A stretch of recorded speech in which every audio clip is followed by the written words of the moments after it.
আসসালামু আলাইকুম। আজকে আমি রান্না করব আচারি মুরগি। আচারি মুরগির জন্য আমি দিয়ে দিচ্ছি সরিষার তেল, তারপরে দিচ্ছি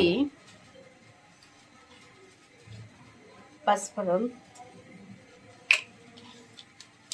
তেজপাতা, এলাচ, দারচিনি,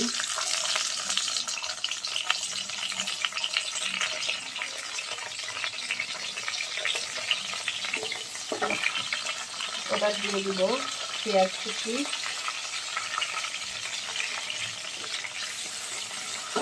আপনারা পেঁয়াজ বাটাও ব্যবহার করতে পারেন। আমি পেঁয়াজ কুচিটা ব্যবহার করতেছি হাফ কাপের মতো।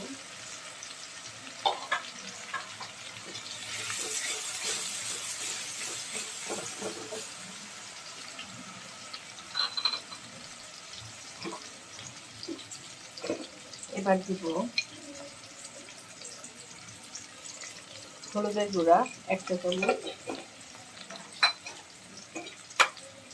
মরিচের গুঁড়া 1 চা চামচ, ধনিয়ার গুঁড়া, জিরার গুঁড়া 1 চা চামচ। এখানে আমি গোটা রসুন ইউজ করব, গোটা রসুনটাও দিব, যেহেতু আচার ছাড়া আমরা গোটা রসুনটা ইউজ করি। আদা রসুন বাটা দিব 1 চা চামচ, আর লবণ স্বাদ মতো।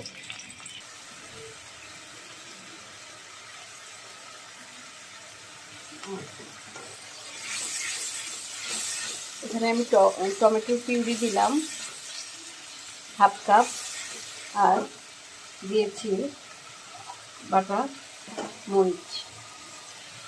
এটা দিয়েছি ঝাল যে যেমন খায়, আমি পরিমাণ মতো, যেহেতু আচারি মুরগিটাতে একটু ঝাল বেশি দেওয়া হয়, হলে ভালো লাগে, তো আমি আমার স্বাদ মতো দিয়েছি। আমার বাসাতে যেমন খায়, আপনারা ইচ্ছা মতো বাড়িয়ে কমিয়ে দিতে পারেন।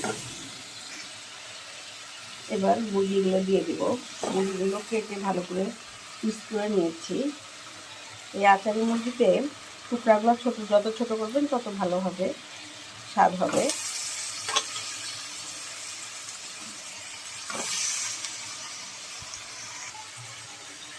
লবণ দিয়ে দিলাম স্বাদ মতো, ভালো করে কষিয়ে ঢেকে দিব।